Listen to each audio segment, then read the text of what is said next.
কবিতা ভারতবর্ষের মানচিত্রের ওপর দাঁড়িয়ে আমি পথ হারিয়ে ফেলেছি। কবি সুনীল গঙ্গোপাধ্যায়। ভারতবর্ষের মানচিত্রের ওপর দাঁড়িয়ে আমি পথ হারিয়ে ফেলেছিলাম।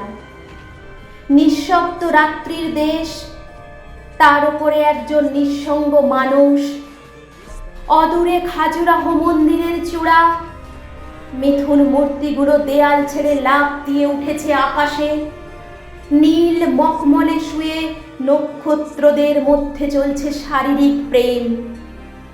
আমি যে কোনো দিকে যেতে পারি, অথচ আমার কোনো দিক নেই। ভারতবর্ষের মানচিত্রের ওপর দাঁড়িয়ে আমি পথ হারিয়ে ফেলেছিলাম। সেই দিনটি ছিল বর্ষণ সিক্ত। মাঝে মাঝে এমন হয়, আকাশ নিচে নেমে আসে, গাছগুলি দুহাত বাড়িয়ে ডাকে, এসো এসো। বোঝা যায় এখন এই পৃথিবী মানুষের জন্য নয়। বস্তু বিশ্বের মধ্যে রয়েছে গহন কোনো বাণী। রোমাঞ্চিত হয়ে উঠেছে পায়ের তলার মাটি। এই রকম সময়ে দিক ঠিক করা সহজ নয়। আমি পা বাড়িয়ে থাকি, কিন্তু কোন দিকে যাব জানি না। ভারতবর্ষের মানচিত্রের ওপর দাঁড়িয়ে আমি পথ হারিয়ে ফেলেছিলাম। দিঘির ছলে ভাসছে গোলাপি শাড়ি পরা বধূটির শব। তার পায়ের আলতা ধুয়ে যায়নি, তার হাত ভর্তি সবুজ কাচের চুড়ি, তার ওষ্ঠ ও অধর তীব্র বিষের দাহে নীল। যারা সহজে চিৎকার করে তারাও চারিদিকে দাঁড়িয়ে স্তব্ধ। যারা অপরের হাতে নিহত হবার জন্য প্রস্তুত, তারাও আজ একটু একটু খুনি। এই দিঘির কাছে এসে সে প্রত্যেক দিন তার মনের কথা বলতে আসতো। তার তীব্র দুঃখ ছিল না, তার তীব্র সুখ ছিল না। সে শুধু চেয়েছিল মাঝারি ধরনের বেঁচে থাকতে। একটা কোনো জায়গা থেকে তো তার মৃত্যুর জন্য উত্তর খুঁজে আনতে হবে। কোন দিকে, কোন দিকে? ভারতবর্ষের মানচিত্রের ওপরে দাঁড়িয়ে আমি পথ হারিয়ে ফেলেছিলাম। ঝাঁসি, হায়দ্রাবাদ, নাগপুর, কানপুর, এলাহাবাদ, বিভিন্নমুখী বাস গোল হয়ে ঘিরে ফোঁস ফোঁস করছে। যে কোনো একটায় লাফ দিয়ে উঠে পড়লেই হয়।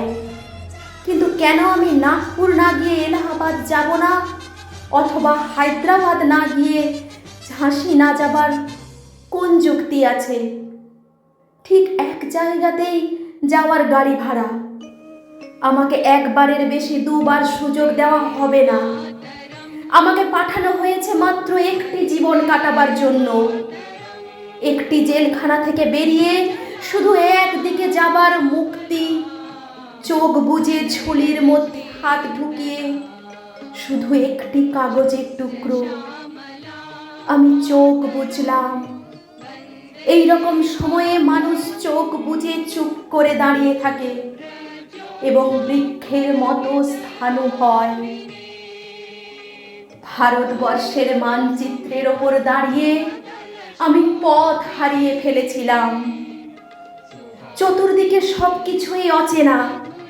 দুদিক দিয়ে মানুষ আসে যায়, কেউ থামে না। কেউ চোখের দিকে চোখ ফেলে না, কেউ আমার কথা বোঝে না, আমি কারোর কথা বুঝি না। কারুর হাতে উজ্জ্বল নীল রঙের বল, কারুর হাতে পাংশু রঙের থালা। কেউ মুঠো মুঠো বাতাস খায়, কেউ অ্যালকোহল দিয়ে দাঁত মাজে। জীবন্ত যুবতীর বুকে শকুন এসে ঠোকরায়, তারা হাসে। শিশু এসে মায়ের আদর কাটতে চাইলে মা কাঁদে। পোশাকের দোকানে মানুষ ঝুলছে, অপর মানুষের কোনো পোশাক নেই। মাংসের দোকানে মানুষ ঝুলছে, অপর মানুষের কোনো মাংস নেই। এই ঘোর অচেনা রাজ্যে আমি একটু দাঁড়াবারও জায়গা পাই না। আমি কি এখানকার কেউ নয়? এ আমার দেশ, এ আমার দেশ বলে চিৎকার করে উঠি। কর্ণপাত করে না একজনও। এমনকি আমার দেশও কোনো উত্তর দেয় না। ভারতবর্ষের মানচিত্রের ওপর দাঁড়িয়ে আমি হারিয়ে ফেলেছিলাম পথ। একটি ঠিকানাহীন চিঠি এসেছে, আমার যেতে হবে। যেমন ভাবে মৃত্যুর নির্ভুল চিঠি আসে, কিন্তু মৃত্যু কারোর জন্য অপেক্ষা করে না। আমার জন্য একজন প্রতীক্ষায় বসে আছে। সে কোথায় জানি না, সে কি সমুদ্রের কিনারে কিংবা হিমালয়ের মর্ম ছায়ায়, সে কি বন্যায় ধুয়ে যাওয়া মাটির ওপর নতুন পলিতে দাঁড়িয়ে আছে, সে কি শুকনো জীব পার করে ক্লান্ত জঙ্গলের মধ্যে একাকী শয়ান, সে কি কোনো বিশাল প্ল্যাটফর্মের পাশের জটলার মধ্যে বসে আছে জানু পেতে। সে আমার ছেলেবেলার হারিয়ে যাওয়া সঙ্গী, সে আমার বড় বড় চোখ, বিস্ময়ের বিমূর্ত ছেলেবেলা। আমি মানচিত্রের গলিঘুজির মধ্যে ছোটাছুটি করি। আমায় যেতে হবে, যেতে হবে। ভারতবর্ষের মানচিত্রের ওপর দাঁড়িয়ে আমি পথ হারিয়ে ফেলেছি। সেই ধান ক্ষেতের জায়গায় এখন ধান ক্ষেত নেই, সেই নদীর ভিতরে নেই নদী। নগর উড়ে গেছে শূন্যে, সেখানে সব ছাদ খোলা মানুষ।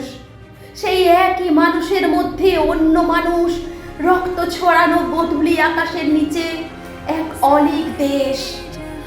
একদিন যারা অনুসরণকারী ছিল, আজ তারাই পলাতক। মহাকুর্মের পিঠে এক অন্ধ লিখে যাচ্ছে ইতিহাস। এক জননী তার প্রতিটি সন্তানের জন্য একটি করে মুরগির ডিমও প্রসব করতে পারেনি। এই তার ক্ষেত। যেখানে স্থাপত্য ছিল, সেখানে আজ সুড়ঙ্গ। যেখানেই যাই সেখানেই শুনি, এখানে নয়, এখানে নয়। অথচ কোথাও তো হৃদয় থাকবে, এবং তার মধ্যে ভালোবাসা। বিজন নদীর ধার দিয়ে আমি হেঁটে চলেছি উৎস কিংবা মোহনার দিকে। ভারতবর্ষের মানচিত্রের ওপর দাঁড়িয়ে আমি পথ হারিয়ে ফেলেছি। নমস্কার।